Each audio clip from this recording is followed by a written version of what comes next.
This is Zach.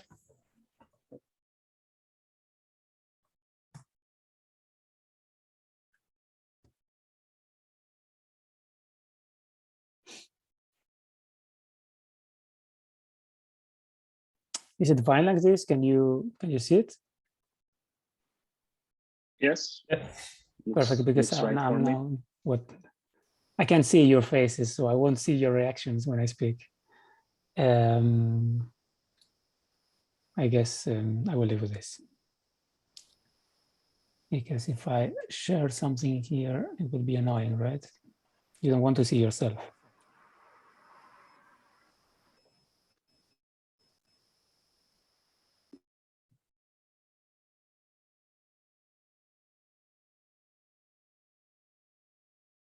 Yes, okay.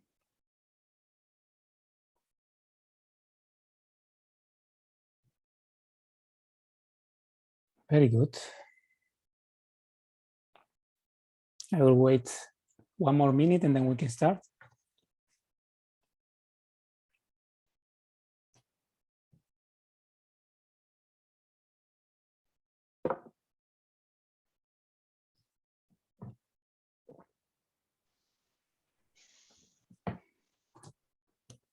Well, my phone says it's 5 o'clock, so I think it's time to get started with Fmics. Welcome, everyone. This is Fmics. Important to notice so that you know that you are in the right Zoom room. This is an international conference on formal methods and industry. And Anastasia and I have been very lucky and very fortunate to be able to organize it together with a lot of people behind it. We will say thanks to them in a while. That was supposed to be, this conference was supposed to be in Paris, and you were supposed to be enjoying a lot of things, this view, but many other things, and food and everything. But as many of us know, due to the pandemic, that was not possible. So that's why we are all gathered here today in front of our computers instead of enjoying good company, good food, and all that. What is Fmics? This is a forum for people interested in formal methods and industrial applications of formal methods, in particular critical systems and so on. So this conference series has a long tradition. This is not the first edition. And Anastasia and I have been organizing this edition of 2021.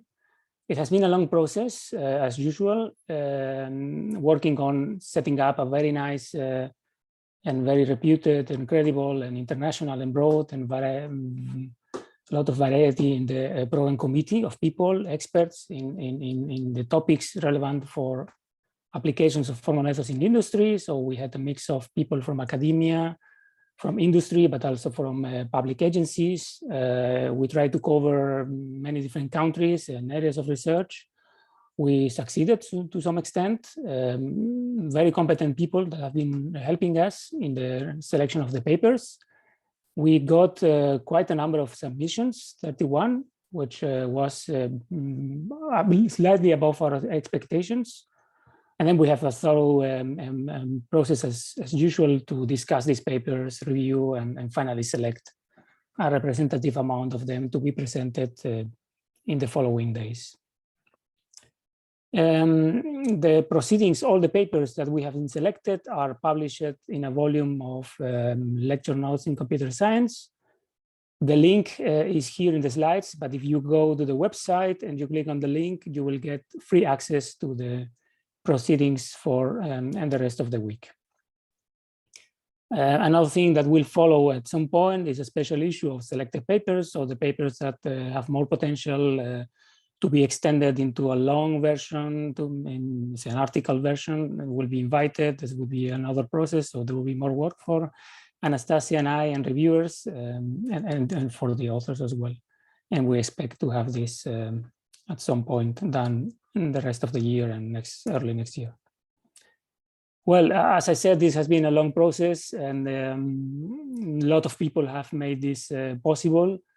we would like to thank them all. Of course, we cannot go name by name, but we can start with the steering committee, for example, that did the choice, good or bad, of selecting me and Anastasia to do this job. And we would like to thank them for their trust first, but also for the support whenever we had need questions or we needed some advice on how to do things.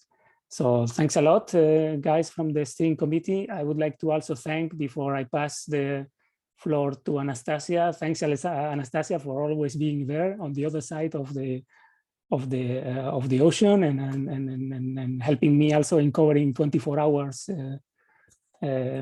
say the emails that we got from authors and other people. It has been a pleasure to work with you. And now, if you want to continue with the presentation, I don't see your face. I don't know what your reaction was, but if you are there, please say something and continue speaking. I'm here. Yes, I have been smiling. Thank you, Alberto, so much. Yes, it was a real pleasure to work with you. Yes, and I really enjoyed organizing Fmics with you. So we are very grateful to the Confest 2021 organizers, and in particular, we would like to thank the General Chair, Benoit Barbeau, and the Webmaster, Fmics1 for hosting the Fmics website and organizing all the virtual aspects of the conference. Additionally, we would like to thank the PC members and sub-reviewers for really excellent and timely paper reviews. We were extremely happy this year because each paper was very actively and thoroughly discussed. So thanks to all PC members for the great work. Last but not least, we gratefully thank the authors for submitting their work, and we are really looking forward to their presentations. So let's take a look at today's schedule. The opening remarks are followed by the first paper session that consists of 3 very interesting papers on verification. The session will be chaired by Akos Haidu and will be followed by a 15-minute break. After the break, Joe Kiniri is going to give the Fmics keynote talk. Joe is a principal scientist at Galois and is the CEO and chief scientist at Free and Fair. And prior to joining Galois, Joe was a full professor at the Technical University of Denmark and the head of the software engineering section. So with such an impressive path in both academia and industry, we feel very lucky to have Joe share his knowledge and experience today with us through haunting tales of applied formal methods. So thank you very much, everyone. We really hope that you will enjoy Fmics 2021. And Akos, the floor is yours now. Yes, thank you for the nice introduction. Maybe just a technical addition. We're going to have 3 talks in this session. They are all pre-recorded videos, but after each talk, we will have a short Q&A question where you can ask a short Q&A session where you can ask questions to the authors. To all the attendees, please feel free to use the Q&A tab, Q&A feature of Zoom to post questions even during the talks. And then after the talks, there will be a possibility to discuss them. And I think with that, we can jump into the first talk, verification of co-simulation algorithms subject to algebraic loops and adaptive steps. And if I remember correctly, it was recorded by Simon, who is here, and we'll be happy to take questions after the talk. So the floor is yours, or for the video. Hi, my name is Simon Trane Hansen. I'm here to present verification of co-simulation algorithms subject to algebraic loops and adaptive step. This is joint work together with Claudio, Mauricio, Caspar, Jaco, and Jim. So what we'll talk about today is, first I'll give an introduction to co-simulation and orchestration algorithms. Afterwards, we will look at how you can verify these orchestration algorithms, and then we'll look about how we did it in UPAL, and finally we'll wrap everything up. Let's get started. So co-simulation is a simulation-based technique that lets you explore the behavior of a cyber-physical system. The big selling point of the technique is that you can develop the different subsystems using specialized tools that you can then export to something that implements, for example, the FMI interface, and then you can run a joint simulation of a combined simulation of all the different subsystems. So when we're running a co-simulation, what we're doing is that we are taking the different parts of the system. We call these the simulation units, and we couple them together in this scenario. And then the simulation is that we exchange values between the simulation units and calculate new states of each of the simulation unit. And it's an orchestrator that drives the simulation. You can see all the simulation units are coupled to an orchestrator. And then what the co-simulation is sort of the combined behavioral trace of all the simulation units. So what the orchestrator really is, that's an algorithm that describes how each one of the simulation units should act during the simulation. And it's essentially answering these two questions: how and when are data exchanged? These are the communication points. We exchange data using the set and get action. And when are future state calculated using the do step action? And you have an example of an orchestration algorithm over here, of this scenario over here. I'll just briefly walk you by this through this orchestration algorithm. So the first thing we do is that we calculate a new state for B. You can see now we are at time 2, not time 0 anymore. When we sort of like get a value of this output here, and we advance that internal time, when we exchange the value here, 5 here over T, and when we ask A to calculate a new state, and when we are getting a new value here, and then finally we are setting in here. This R and D has something to do with reactive and delayed, which has some contract of the simulation units. I'll describe them in more detail in the coming slides. So what is the purpose of this orchestrator? So the purpose is that it consists of 2 different procedures. So there is the initialization procedure that sort of initializes the system, and there is the co-simulation step procedure, which is the focus of this talk. And so the purpose of that is that it moves all the simulation units from some time t to a future time t plus some h. Yeah, right. You can see everything is sort of like at the same time, both in the beginning and in the end. So, and in the question that you probably have right now, okay, but why is the orchestrator important? So I would argue with everything, we're mostly concerned with is the result. And the orchestrator simply affects the simulation results. And since the simulation can run for weeks, then a trial and error approach to the orchestration algorithm is probably not a very good approach.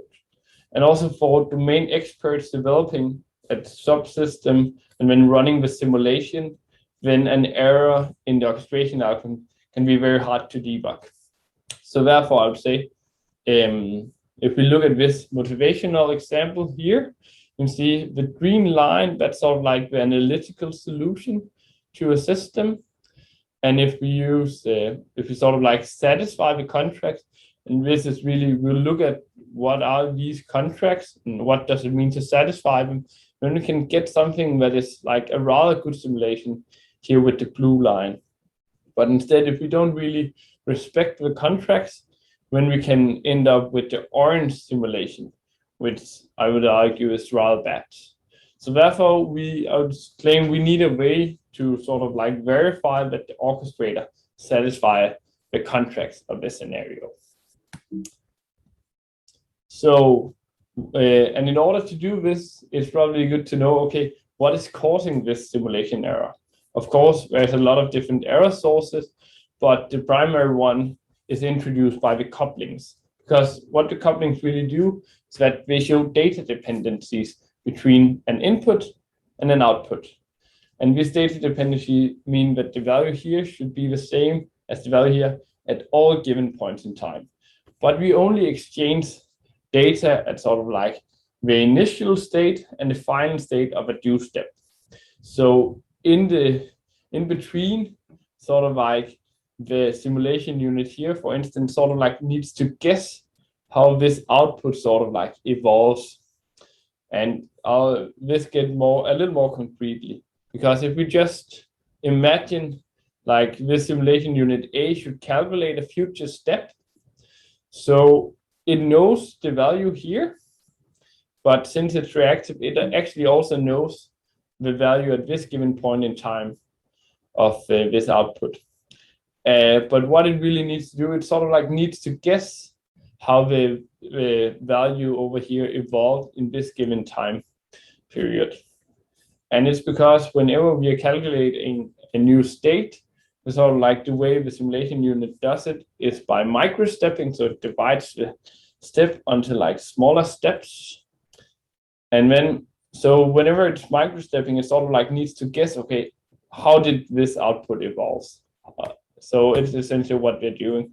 And of course, the better the guesses that the simulation unit is able to have, sort of like the better the simulation results will we get. And it has been shown that we have these contracts of the scenarios, like these reactive and delayed, and another one that can sort of like improve how the simulation unit performs the guess in this phase.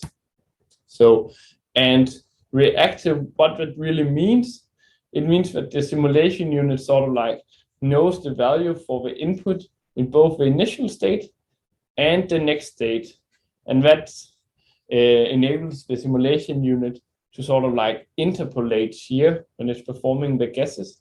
While on the other hand, delayed means that the input value is only known for sort of like the initial state. In that case, the simulation unit sort of like needs to perform some kind of extrapolation to sort of like make the guessing. Yeah, that's really, and we also have a third contract calling like if the simulation unit implement error estimation, which means that for each one of these micro steps, the simulation unit might conclude that like performing another micro step will lead to like too big of an error, and in that case it will reject to take another micro step, so it can actually reach this micro step here, and then it can stop and say, okay, I'll not step any further, right? And this is just sort of like recapping the contracts of a simulation unit. So we have these two input configurations, reactive and delayed, and it essentially tells us something about the stepping order of the simulation unit. And also we have this if the simulation unit implement error estimation. And then the contract of the scenario, it's essentially just the union of each of the individual simulation unit contracts. And then, as we saw before, like an accurate simulation result requires that the orchestration algorithm respects the contract of the scenario. Right. So what does it mean to satisfy the contracts? So what we basically do, we use these contracts to sort of like create preconditions of the individual actions. We get, set, and use step. And then essentially what we're doing is that you're sort of like asserting before we do an action that we actually satisfy this precondition here. And then what this precondition essentially is telling is that for this one, it checks if all inputs have been set correctly with respect to the input configuration before we perform a do step. And the preset is sort of like checks, okay, is the value that you want to set on me, does it respect my input contract? And then for an algorithm to respecting the contracts of a scenario, we say it does so if all the preconditions of the orchestration algorithm are satisfied. And at the same time, we move all the simulation units for some time t to a future time t plus h. And it's a little bit annoying.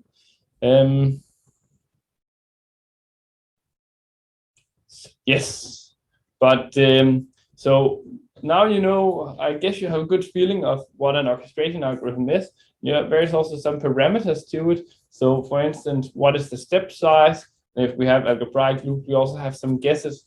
I'll not say anything more about that, but this we have seen that like respecting the preconditions of the scenario requires us to have a converging configuration. And what does that really mean? So a converging configuration essentially means that that the step size h is a step that all the simulation unit can take. And then we have two different kinds of scenarios. So we have simple scenarios where all configurations are convergent. We have complex scenarios where not all configurations are convergent. So, and we essentially, you can automatically check if a scenario is simple or complex. There's a method in the paper. So complex scenarios where not all configurations are convergent, then we basically, when we need to search for a converging configuration iteratively. And the way we do that is, for instance, this is the step negotiation procedure that searches for a step that all the simulation units can take. So this is the algorithm here. You see, first we save. Then we say, okay, have we found a successful step? Otherwise, we sort of like try. So let me just walk you through it. So first we calculate a new state for B, then we exchange values on G, and then finally we calculate a new state for C. Now we can see that both simulation units have progressed in time, so we can actually check if they sort of like progress to the same point in future.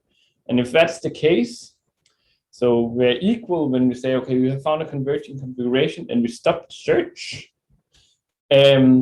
Or otherwise, if we're not at the same point in time, we say this is a violation and we try again, right? And this is just like the default way of finding a converging configuration. It's like this iterative search where we first save and then we search for the configuration. And if we haven't found a converging configuration, then we try again with some updated configuration. And an important thing here to note is that the preconditions are violated on all unsuccessful search iterations. And that means that you only need to check the preconditions once we have found this convergent configuration.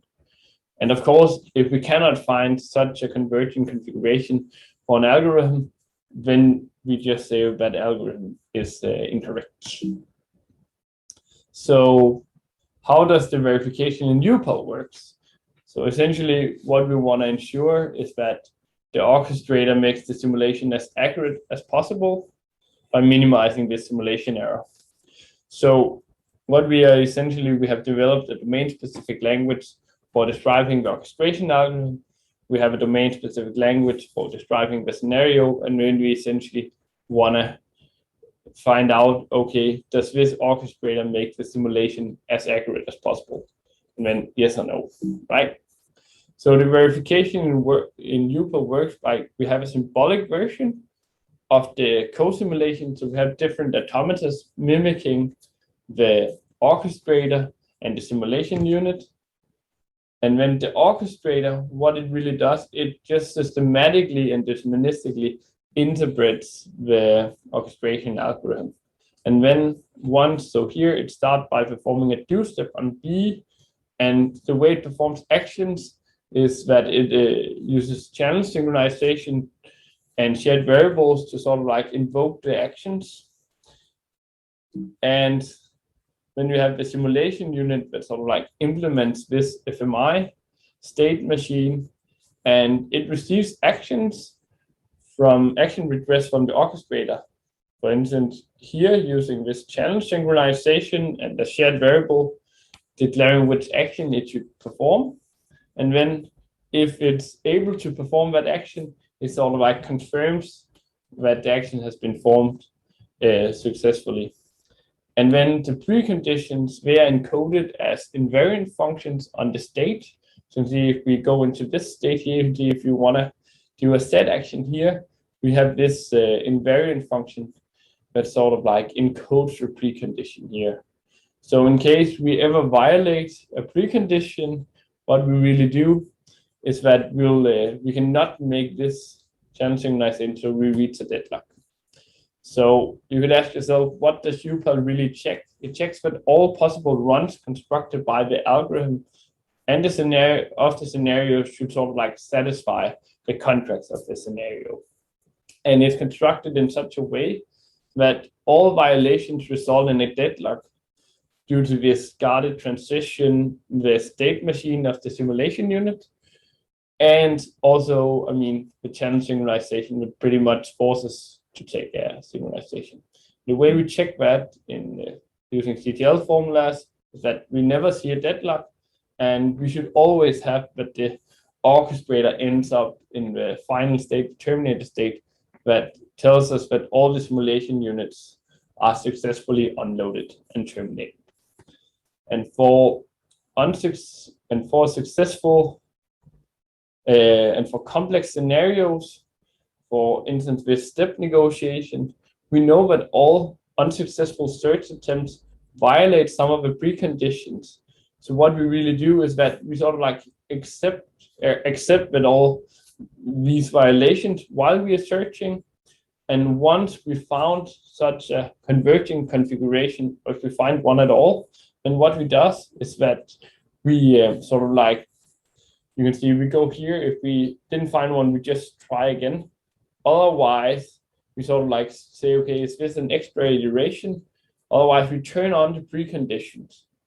And when we do an extra iteration of the algorithm here, where we check the preconditions, and in case that is successful, when we declare the algorithm to be correct, but in case we violate some of the preconditions or we cannot find a converging configuration, then we say, okay, the orchestration algorithm is incorrect for this scenario.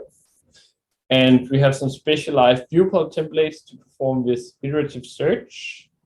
And this next slide is just showing you a little bit of show off here. So the tool can also verify what we consider nested complex scenarios. So scenarios where we have an algebraic loop inside something that requires step negotiation. So this is a rather complex algorithm, and it can be quite hard to see visually if it's correct or not. But the tool can actually verify such an algorithm automatically. And I said earlier that the tool gives us a yes or no answer, but it can actually also give us more, because we found out that yes or no is quite it's quite difficult when you're working with these simulations. So what we are basically doing is that we are interpreting the counterexample that UPL provides on these incorrect algorithms. And when we sort of like have created this animation, so over here you have the current state of the simulation. What are we currently doing? What do you want to do next? Here you see what is the allowed next action so that we can do. And over here you see sort of like the symbolic state of the simulation. And that was pretty much all I had to say. So I'll just leave you with some concluding remarks. So we looked on verification of orchestration algorithms in UPL. We saw the contracts of the scenario. And when we looked about like how can we actually verify such an orchestration algorithm in UPL. And I'll just mention it's a part of a bigger tool chain called the scenario verifier that actually also can synthesize these algorithms. And when we are currently working on integrating it into an orchestration algorithm, so we can actually also run these algorithms directly. That was everything I had to say. I hope you enjoyed it. Bye.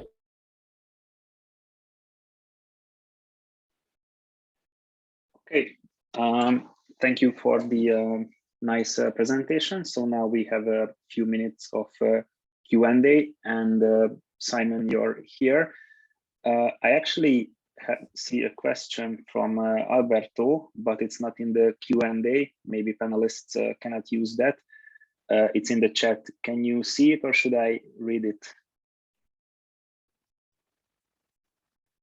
I think Simon cannot see it because I wrote to you privately. Yeah, I cannot see it. Okay. Sorry. So, yes. So maybe exceptional. Yeah, the exceptionally maybe I can put the question, and if okay. Yeah, the question I had. Sorry for breaking the protocol. Akos, sorry, and Simon, thanks for the presentation. I wanted to know about the how much does it take to find these convergent configurations that satisfy also the conditions in the complex scenarios? It depends a lot on the system, because you can have some system that doesn't have a convergent configuration. And of course, we are in the UPAL model, we are sort of limited to this symbolic version of the simulation. So actually, we can just say if there is such a convergent configuration, then we can find it. But actually, we still don't know, even if UPAL tells us, yeah, you can find one. Actually, there could be numerical reasons in the simulation why we cannot, where we cannot find sort of like a fixed point for an algebraic loop. But for the step negotiation, that's more deterministic in some sense. There'll always be a step that all the simulations unit can take. But for algebraic loops, we cannot provide any guarantees. But typically, it would take 3 to 4 iterations of this like looping or searching before we find a converging configuration. Great, thanks, Simon. Yeah, I don't see any questions in the Q&A, but I actually also had one. So you were mentioning that the orchestrator tries to minimize the simulation error. Does this mean that there can be multiple kinds of orchestrators and there are better orchestrators or worse ones, or is it always a fixed one? So actually what we are trying to find out, or what we are finding out currently, is that there seems to be sort of a best orchestrator of a given scenario. Meaning there's multiple algorithms that will produce the same result, but for the step procedure, there's only one. So what I talked about, there's like you can deterministically find one that is sort of better than the others. But also here, all the contracts of the simulation unit, they are constant. And what we are currently working with are simulation scenarios where the contracts are not constant, where they sort of change during the simulation. And in that case, you sort of need to do some kind of error estimation and see, okay, which orchestrator would at this given point, where I have this given state, would produce the least or the smallest error. Yeah, okay. Thank you for your answer. I think then we can move on to the next talk. Thank you again, Simon. The next one is about the automated verification of temporal properties of ladder programs. And if I remember correctly, it is Dennis giving the video. And as far as I can see, he's here. So he will be happy to answer any questions in the meantime.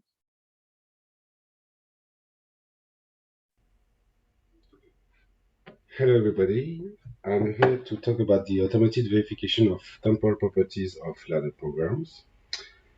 I'm Denis Cousineau. I work at Mitsubishi Electric R&D Center Europe in France, together with my colleagues Florian Pessol and David Montré.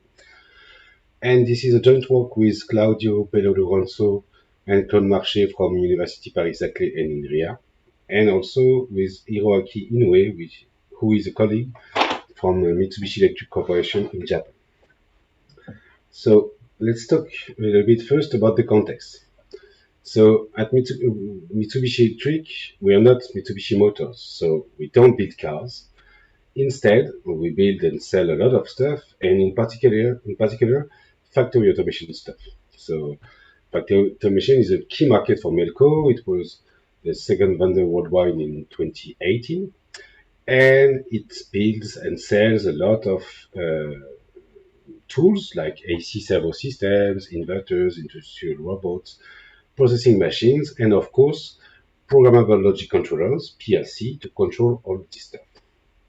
So PLC are kind of computers which have inputs that are connected to sensors in the factory, in the plant. that runs software, and from the software that from the inputs computes outputs that will actuate or not other stuff in the plant, like the arm robots or things like that. So, of course, we will focus today on the kind of software that runs on these PLCs, and in particular on a specific language that is called LadderLogix.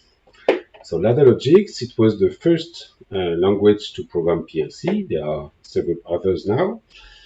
And it's a graphical language. So a ladder program, it's a graphical diagram in which you have on the left inputs that can be read.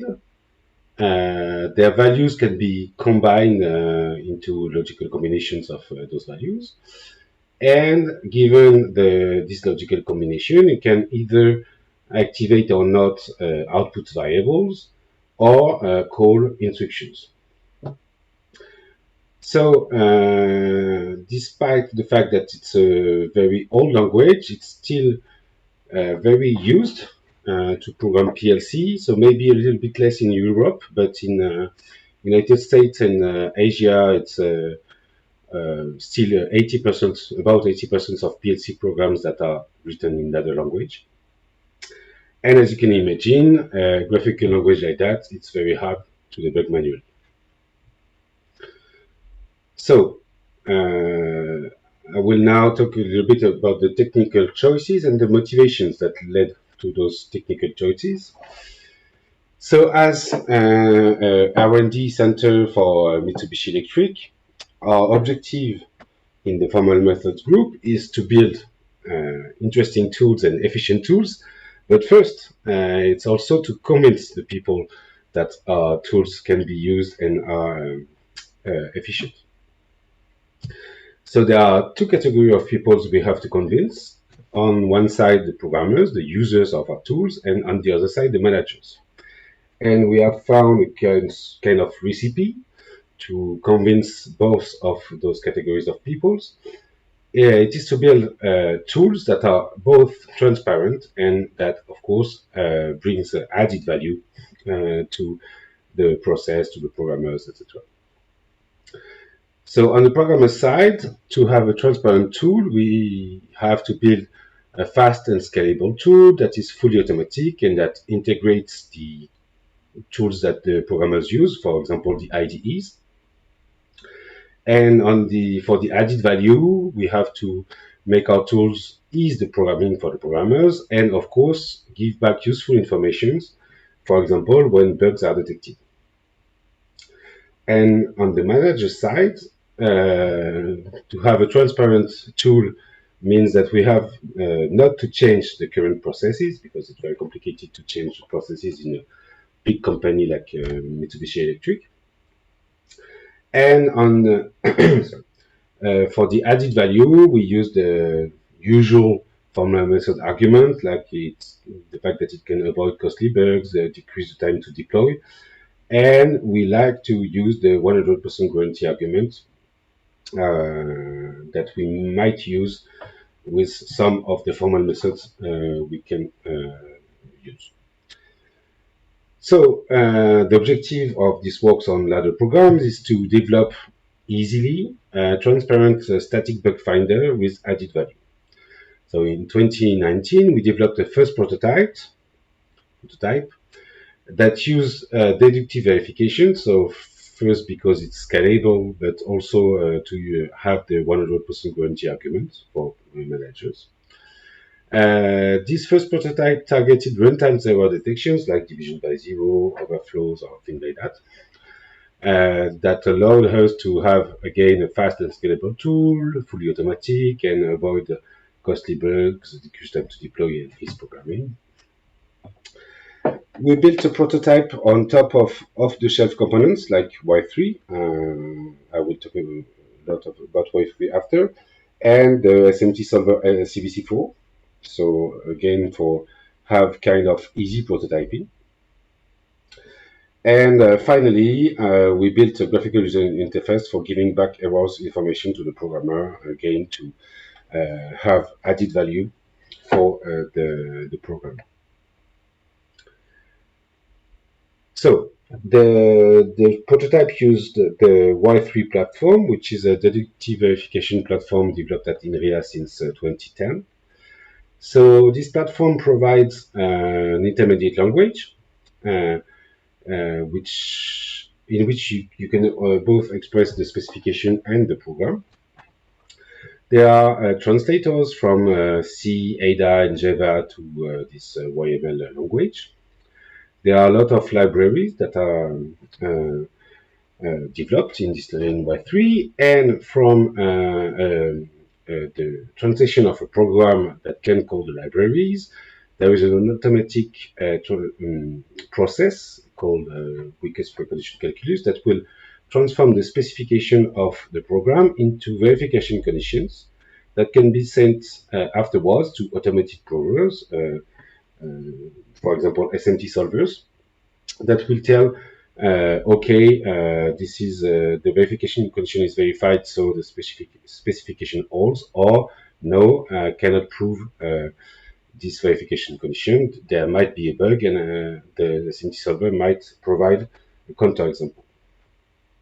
So what we've done in this work is to add models of ladder instructions as the Y3 libraries, an automatic translation from JXOR3, which is the IDE of Mitsubishi Electric to program PLC, into the YML language. And afterwards, an automatic process of counterexamples that might be given by SMT solvers to provide error scenarios when a bug is detected. So, for example, here we have an example of a BCD instruction as it can be found in the JXOR3 manual. So this is an instruction that converts 16-bit binary into BCD 4-digit data. And of course, since you can display only 4 digits, if you give as argument an integer that is not between 0 and 9999, there is an error, and this instruction errors at runtime. So we have translated this into a YML model. So the first part is the actual computation of the BCD function, and then we have the BCD model. And in particular, what's interesting here is that we can express the specification of this instruction as a precondition that says either the BCD instruction is not activated, or the source argument is between 0 and 9999.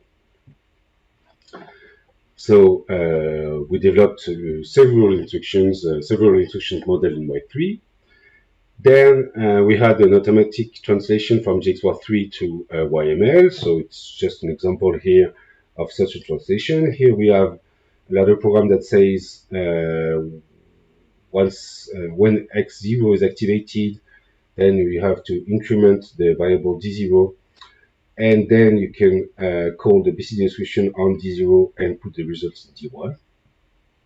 So this is how this is translated in Y3, in YML. It calls the BCD instruction we have just saw here. And here we have as a precondition only the fact that D0 and D1 correspond to 16 bits inside integers. Okay, and of course, we developed a graphical user interface in which we can display in a useful way error scenarios was they're found with the error reason. So here it's a BCD out of range call, the error location. Here it's the BCD instruction that is in red, and the error scenario. That means all the values of variables from the beginning of the program until the location of the error. So that was for the previous work, and we wanted to extend this work to the verification of timing charts, temporal specifications, expressed as timing charts. So I have to say that PSC programs are executed cyclically. So it's kind of synchronous language, but not really, because inputs that are written X's are read before execution of the program, as in a classical synchronous language.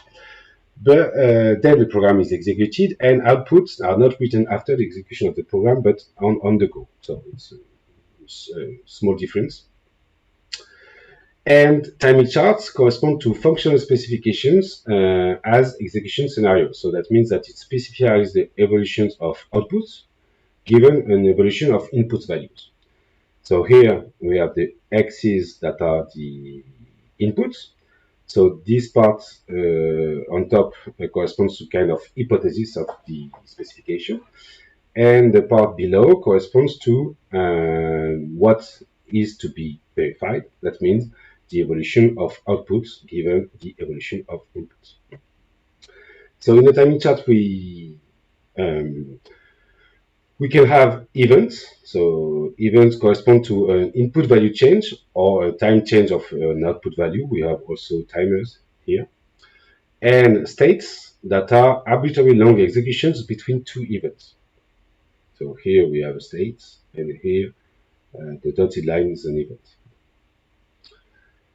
So our objective is still to develop a transparent and with added value tool to detect timing chart violations. So transparent means fully automatic, and added value, we want to still have the 100% guarantee agreement with the verification. And we want to build error scenarios when a bug is detected. So timing chart violation, it's either an event that is not satisfied. That means that at an input change, there is an output value that is not conform to the timing chart. So nowadays, this is mostly done by testing at Melco. And model checking could also help to check that events are satisfied. But we have both for testing and model checking the problem that we cannot consider any number of executions in states. So it's not a completely exhaustive verification, even with model checking. And so the other violation is that is a state that is not stable. So an output changes with no input change or timer ending. So this is very complicated to verify with testing because you have to specify the number of execution in each state. And with model checking, again, it can be a little bit, it can be verified, but it cannot be completely exhaustive because of the arbitrary number of execution in states. And nowadays, this part, the verification of states, is usually done by live debugging in the factory. So this costs a lot, it takes a lot of time, and we want to convince people that we can do that debugging in the software way before running the real code in the real plant. So to obtain this thing, we have transformed our translation of JIT3 programs, and we have added parsing of timing charts given as in the plant UML language. And now we model the different executions of a program, consecutive execution, as while loops in Y3. So I will detail that in this next slide. So here you have a ladder program. This is the program that corresponds to the timing chart I just showed to you. So this is the Y3 model of one execution of the program. So just to, as an example, you can say here it means that it means X0 or Y70 and not M2 give the values for Y70. So it's what's written here in Y3, in YML. F1 is the value of X0 or Y70 and not M2, and we put this value into Y70. Now, of course, this is the previous value of Y70, and this gives the new value of the output Y70. So now we want to verify consecutive executions of that. We want to verify that any consecutive executions given an input value scenario of this program satisfies the outputs evolution of the evaluation of output values. Sorry. So, for example, here we focused on event 5 and the state that is after event 5. And what we've done is that we have a first execution here of this program, and then a while loop that also contains the program that corresponds to one execution. So at the end of the execution of the program, we have a function that gives a random Boolean value to x4, and that models the fact that the states, where is it? It's here. The state will end when x4 becomes false. So this is to model the fact that there can be any possible value of any number of executions during the states. And in the while loop after, the quad condition corresponds to the value of inputs that are given by the tiny chart. And we want to prove the invariant that the outputs are have the values that correspond to that are given in the tiny chart. And again, to get out the while loop, we have a random function here that gives a random Boolean value to x4, and that means that it can out the loop at any time. So the problem is that for deductive verification, information is lost during loops. For example, in our example, there is a variable m2 that is a stop flag, and when m2 is active, the program does nothing. And when entering a while loop and exiting them, we lose the information that m2 is still false. So we have to infer loop invariants. Infer here is important because we don't want the users to write explicitly those invariants. We want a fully automatic tool. And those loop invariants are proven afterwards the usual way, so we can have full confidence in the loop invariants once they have been proved afterwards. So for that need, our colleagues in University Paris-Saclay and INRIA implemented an abstract interpretation plugin for Web3. It is based on Apron library, so to support integer abstraction domains such as intervals, octagons, and polyhedron. It was extended to support Boolean variables. It supports relational domains, and at the end, it infers loop invariants as relations between variables, plus inequalities and equalities with regard to constants. So let's talk about the results. So the process is the following one. We generate the Y3 model for each couple of an event and a state consecutively. If the specification invariant initialization cannot be proved, that means that the event is not satisfied. If it is the invariant preservation that cannot be proved, that means that the state is not stable. And if both can be proved, then we can get the inferred loop invariant for that state and re-inject it as a precondition for the next couple of state and event. So if all couples of state and event are proved, then we can conclude that the program satisfies the specification for any number of executions during states. So here is the kind of result we obtain when there is no found bug. What's interesting here is that abstract interpretation is much slower than proving. So on this small example, we have more than 2 minutes for abstract interpretation and about 6 seconds for proving. So that's for when our tool does not find any error, and if it finds an error in an event or a state, what we do is that we gather sequentially all the Y3 modelization for events and states until the faulty one, in order to ask automated solvers for a counterexample that corresponds to the cyclic execution of the program from the beginning, from the idle state. And with this thing, we are able to build an error scenario for timing charts. And this error scenario consists in concrete values for each event until the 41. So this is given by SMT solvers counterexamples, combined with abstract domains for each state until the 41. So, and this is given by abstract interpretations inferred invariants. So for example, here, this is a concrete value at one event, scan beginning.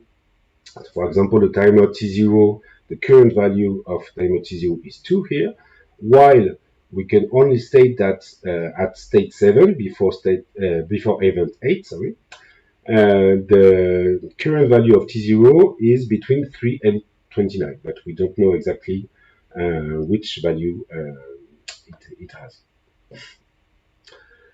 Okay, so I will conclude very briefly. So the conclusion of this proof of concept is that the marriage of deductive verification and abstract interpretation allows verification of timing charts for other programs, deductive verification of timing charts.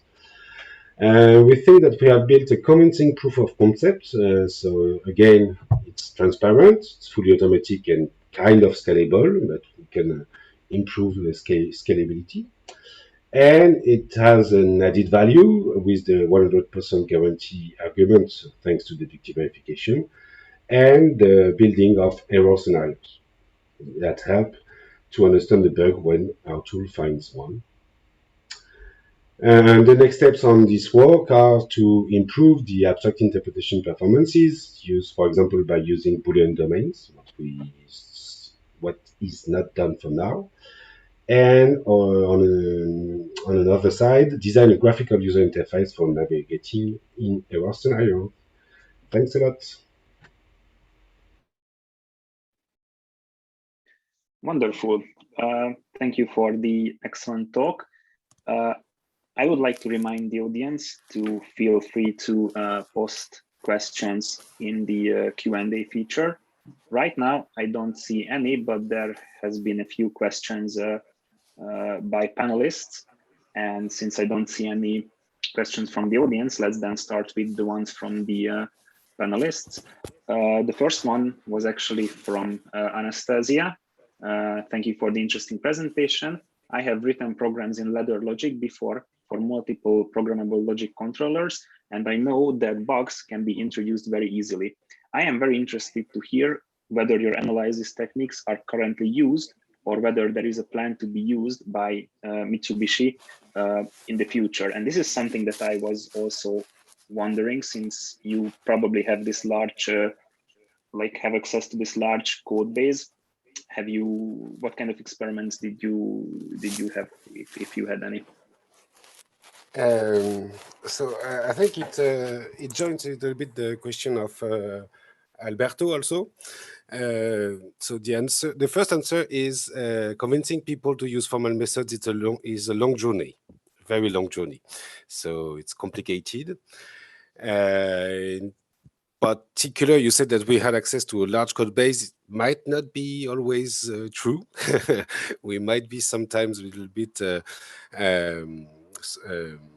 not so in touch with the business units.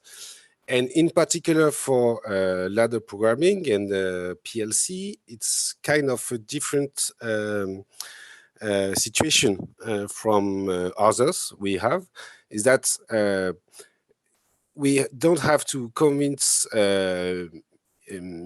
programmers inside Mitsubishi Electric to use our tools, but we kind of have to convince maybe marketing people, because first Mitsubishi Electric sells PLC and IDEs to program the PLCs.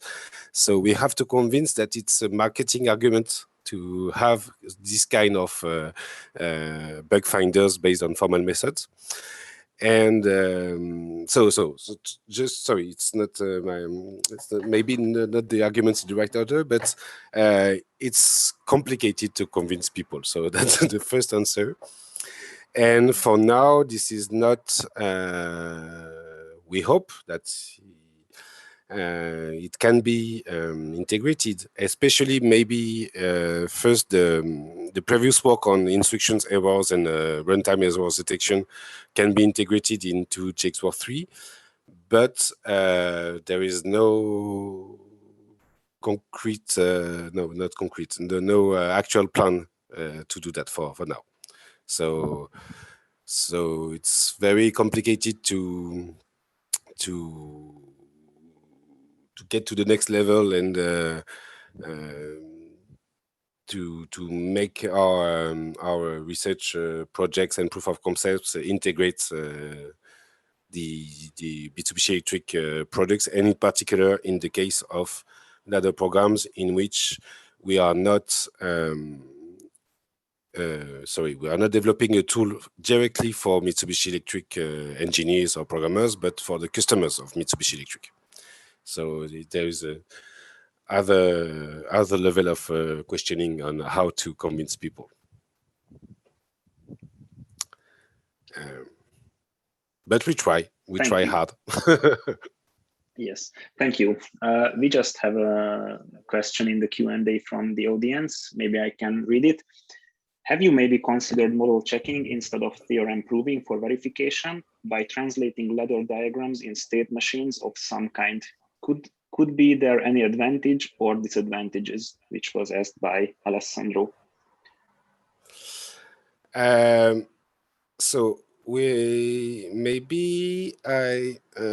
I'm not the best person to answer this question, because we have currently a PhD student called Émilie Clément that works on these kind of things, but I'm not the best person to talk about her work.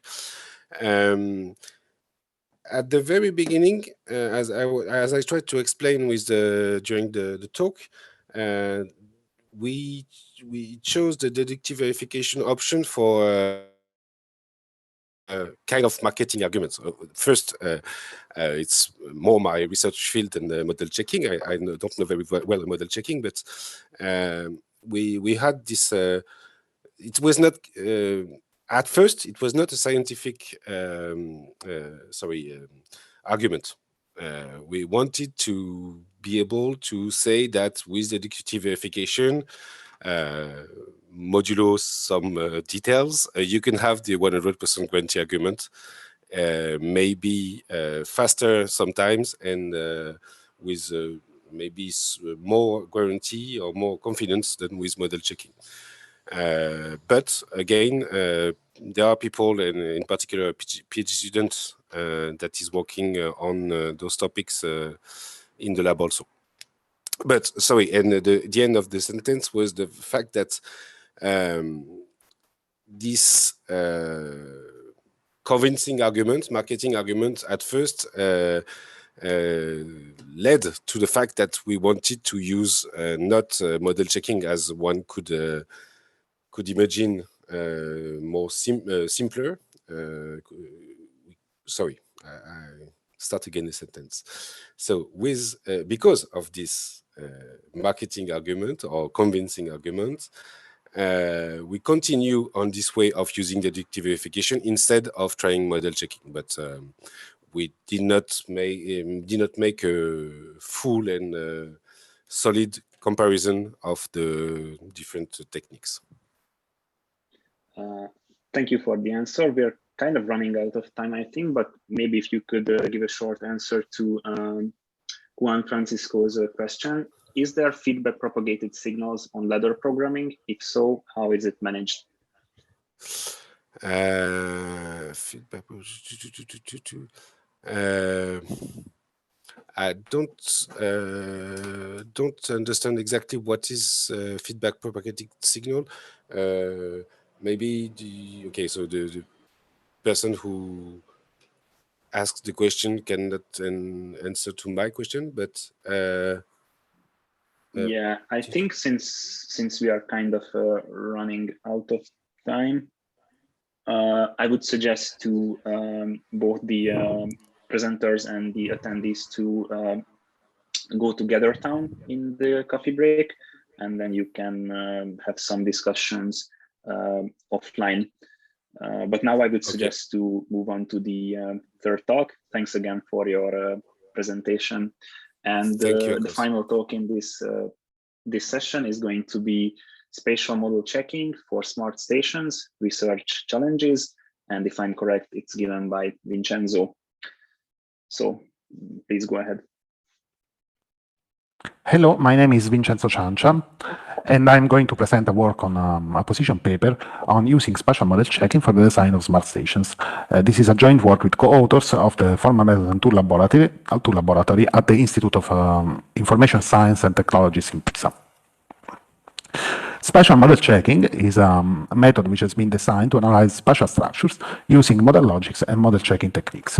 We started from the handbook of spatial logic, containing a summa of the theoretical developments in logics that led to the definition of logics of topological spaces. We extended the theory to closure spaces, from topological spaces to closure spaces, so to encompass discrete structures such as directed graphs and images. We developed case studies in the Quantical FP7 EU project related to smart transportation, so smart buses and smart bike sharing systems. We then developed also as a side project image analysis techniques that have been so far, I'd say, successful in medical image analysis and especially brain tumor segmentation. And recently, we also devoted our attention to 3D meshes, polyhedra, things that are continuous, even if discretely presentable, let's say. Spatial model checking, here we see some examples on images. As I said, there may be several spatial structures. Here we have examples of reachability properties, which are a bit like the temporal ones, but they are spatial. So this has been produced by all the images you see here come from our tools. And here we see reachability properties related to the possibility of exiting from a maze or reaching, so these are properties of points, colored, the points are colored accordingly to the possibility of exiting from that point, of reaching an agent from that point, or of doing both things. Another example is that of map annotation. So here we are using the map to obtain information about points. And here we want to color the area delimited by main streets that contains a specific point of interest.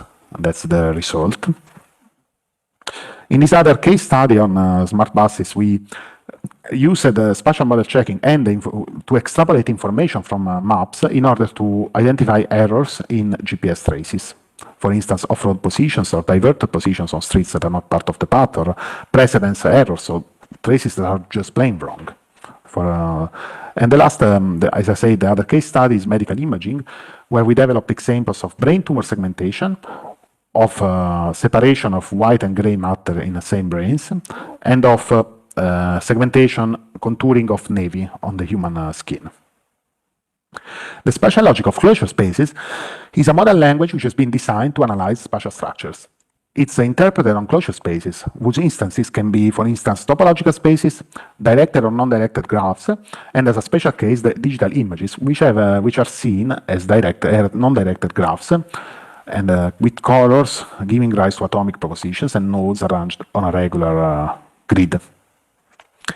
The syntax of the language encompasses atomic propositions, negation, conjunction, a unary modality called near, which expresses the fact that a point is very close to a formula phi, to the point satisfying phi, a reachability modality rho phi1 through phi2, which means that from a given point, a point satisfies such formula.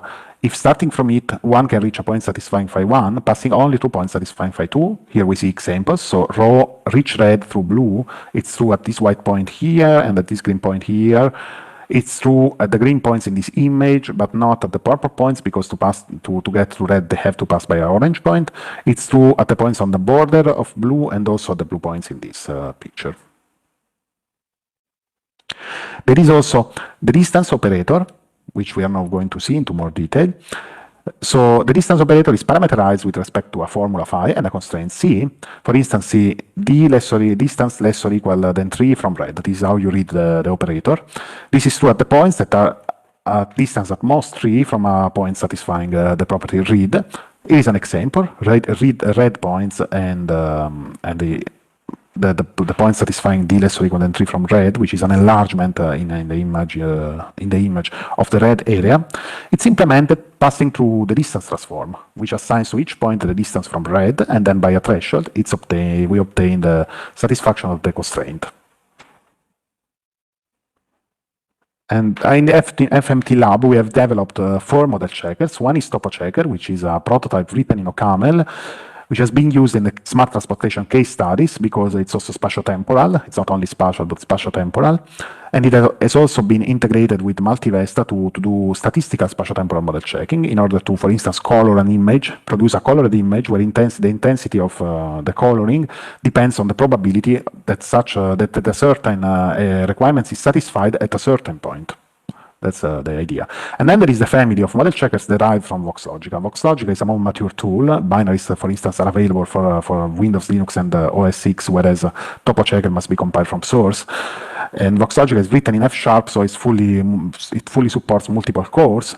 And it's a model checker, a purely spatial model checker devoted to images. So it's quite faster than Topo Checker, an order of magnitude, also because it uses a state-of-the-art imaging library. The 2 tools have been derived from it. One is GraphLogica, which extends the imaging approach to also work with graphs. So it's going in the direction of Topo Checker, but it's still a small prototype, let's say. And Polylogica, which instead is it diverges a bit from the current code base because it's aimed at analyzing 3D meshes. So VoxLogica has a logical core, which is what we described. On top of that, it has imaging primitives such as normalization, texture analysis, or thresholding of colors to give rise to atomic propositions by thresholding on the color levels. And then it also has non-recursive function definition to ease the design of formulas. Here is an example, tumor delineation using VoxLogica. The specification is 10 lines. I'm not explaining it now, but it can be explained very quickly. And we have validated the approach on a standard data set from a challenge, obtaining accuracy, proving that the accuracy of this very small procedure is in par with humans and best-in-class machine learning algorithms. And the speed is also quite nice because in 5 seconds, the procedure can be executed on one case. It's quite fast, I'd say. So let me now switch to the main topic of this presentation, which is the design of smart stations. Here are 2 industrial projects. One is has just been concluded, it's Stingray, and the one is upcoming, it's more years. Both are devoted to the design of smart stations, to using formal methods for the design of smart stations, with the idea of making information flow from the smart city available in the smart station, and to save energy by using intelligent strategies, let's say, and to be user-centric as much as possible, so that whatever is done keeping into account user satisfaction, user safety, and security. One example is energy saving in smart lighting. So far, it has been demonstrated that a lot of energy can be saved by replacing fluorescent tubes with LEDs and then activating static rules for switching them on, off, or dimming them. And that's going to be our example, the smart lighting case study. And here are some challenges. So the challenge labeled that we labeled past is to investigate, looking at the logs, looking at the past, whether requirements, functional and non-functional requirements related to smart lighting have been satisfied or not, and by which probability in the past, let's say in the last year, or in a previous design of the system. Then the challenge named present is to monitor an implementation, the current implementation, in order to detect violations as soon as possible and guarantee that mitigation strategies are in place and they operate properly in order to protect the users and guarantee the functioning of the smart station. And the challenge labeled future is to verify that, take a new design, imagine you're a designer, and you have the old design and the new one, you want to improve on it.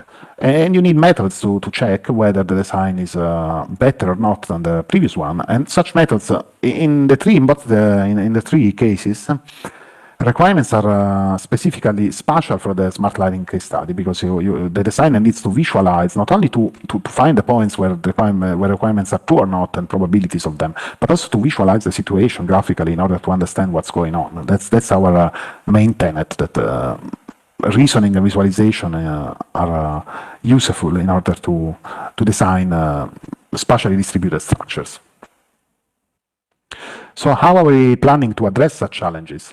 The challenge labeled past we intend to address it using statistical spatio-temporal model checking, so that imagine you can take the logs of the smart station over a period of time and just compute the likeliness that a certain requirement has been violated. It's a measure, not just a likeliness. It's exactly the measure of how much the requirements has been violated, and then you can narrow down the periods of the day, for instance, when this has happened, and the points in space where this happens. That would be a very good tool for a designer for analyzing the past failures. Then monitoring can also be done using our tools because they are quite fast, so almost in real time one can detect violations. And the challenge labeled future is the more classical one for formal methods. So imagine taking a system design and you could simulate it or just expand the design using classical methods. And in either ways, spatiotemporal and statistical spatiotemporal model checking methods can be used to find the points in space-time where a requirement has been violated. So as I said, our case study is smart lighting. And the idea is that, as I said, one should compute and visualize areas that satisfy or not lighting requirements. So think, is the point of interest of users illuminated at the time when they go there? It could be a platform where a train is arriving and maybe it's late. It could be the bar of the station, whatever. Of course, this involves modeling of user behavior and also identifying the points of interest. And think that the designer should be enabled by also by the human-computer interaction aspect of our project to query the model or the logs as if they were a database. That's the idea. So the designer should not know a lot about logics. They should become analysis should become an interactive process, and the formula should be iteratively refined. That's a strategy that worked quite well, I'd say, in the imaging case study. So we want to leverage on this experience to improve the design of smart stations and to give new tools that are based on formal methods but can be used more lightly, let's say, with less specific preparation. And also consider that our approach can integrate complex information coming from images, things, maps, pictures, but also polyhedra, also think of 3D models. This also should be integrated. And consider that the design of such systems is subject to high variability because one could, there are many parameters. How many lights do I put? How intense they should be? When do I turn off and on them? The dimming, whatever. It's a huge design space. So designing interactively could be a strategy for that. Here are some example properties. We already started experimenting with VoxLogica. We just took a map of the station with some point of interest highlighted. Here is the computation of the illumination of the station. It's done with VoxLogica and the distance transform. I will explain that in a minute. Here is the points that are sufficiently illuminated. It's a threshold over this picture. And here are the platform areas which are too dark. This is computed using a reachability properties from the marks that explain where the platforms are, and then by negation by complementation of the sufficiently illuminated areas. In formulas, these are the formulas that we used. The specification is quite simple, as you can see. And here we implement the light attenuation formula, which is the formula that computes illumination at each point from a point like illumination source. And it has a constant, it's inversely proportional to the distance from the light source via a constant, a linear, and a quadratic parameterization. So our work plan so far is to finish developing, to continue developing this case study, including statistical spatiotemporal analysis, and then also leveraging on human-computer interaction. I will show a slide on this. And then I don't have a slide on GPU computation, but of course we are working with together with Fabio Gadducci and Laura Bussi on implementing spatial model checking in GPU, and that is in the light of making the interactive tool that I described. We obtain another order of magnitude speed up, so it could be very relevant for interactive calibration of parameters, or just typing the formulas and seeing the results in real time. Imagine this is the idea. So for the human-computer interaction, we are designing an interface which is dataset oriented. Here you're seeing, and it permits to check to visualize the results of intermediate formulas, of subformulas, on top of the dataset.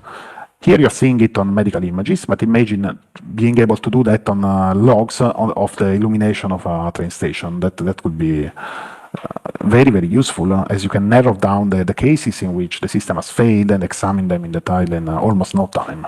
It's very easy. Also using numerical indicators to filter the data set and things like that. And we are aiming at studying the cognitive load of a system designer when designing such formulas, and strive to reduce it. So to ease the task of designing requirements related to spatiotemporal properties. And so we are coming to the conclusions. Here are some references that you may look at offline. And so thanks for listening. And if you have any questions, just don't hesitate to ask. There is, I think, plenty. It's more what I didn't say than what I said. But thanks again for your attention. Thank you for your talk. We are a bit over time, but perhaps we have time for some short questions. There's actually one from the audience. The achievements are impressive. Are the tools available? Yes, the tools are available. They are free and open source. Especially VoxLogic is aimed to end users. So the binaries are available for the major platforms, for Linux, for Windows, and for OS 6. So if you would use it, we will be happy to see how it goes. If you're able to do something with it, just get in touch. In any case. Can people find the links to the repositories or the tools in the paper? Or? Yes, I think so. And anyway, there is a website which is voxlogica.org for this. I will put a link in the chat later. Cool. The next question by Radu: can VoxLogic A be used to formalize the detection of deepfakes in images? Of what? I didn't hear the word. To formalize the detection of deepfakes in images. Can you? I don't understand the word. Deepfakes. Deepfakes. No, I don't know about this. I mean, for using VoxLogic on image analysis, you need to. It's meant to be able to express things that you have in mind. It's a declarative language. So I don't know. I don't think that's very easy, either with logics or with deep learning to spot deepfakes. So that's my take. I see. And maybe one final question. I see there was a question by Alberto. Can you say something about the learning curve for designers regarding the spatial query logic and language? If it is too early to say for smart lights, can you say something related to your experience with the previous applications you mentioned, like medical images and so on? Yeah, so I think the learning curve is really easy, and let's say I don't know if it should be steep or straight, but it's very easy to learn the language, because it's the same language. It's very similar to temporal logics, right? But the fact that you can visualize intermediate results makes it very intuitive to understand what one is doing. For instance, the maids example with reachability, it's quite obvious what one is doing, and then it's it's a kind of until modality what one is using. For the medical imaging case study, we explained it to our medical physicist, our reference medical physicist, and she was able to use it in like a couple of days. So it's really easy. Thank you. And perhaps just some quick notes on the final questions by Olivier. Is cost optimal reachability analysis in your plans? Would it make sense for smart cities? Yeah, it may make sense. At the moment, we don't take into account costs at all, but yes, we thought of it many times. It would make sense to have such kind of operators in the language. The streets have lengths, so yeah, indeed. Thank you. I think that should conclude our first session of Fmics. I would like to thank all the presenters and also the attendees. I think we saw some really nice talks, also thanks to the organizers. And I would like to encourage everyone to continue the discussions in GatherTown. And don't forget that in 9 minutes, we have the keynote talk by Joe Kinnery, and also Fmics is going to continue tomorrow. Thank you. Thanks a lot, Akos, for the excellent job as session chair. See you. Thank you. See you all. I just want to say that it will be on another Zoom session, so you have to stop this session. and go to the keynote one. See you soon.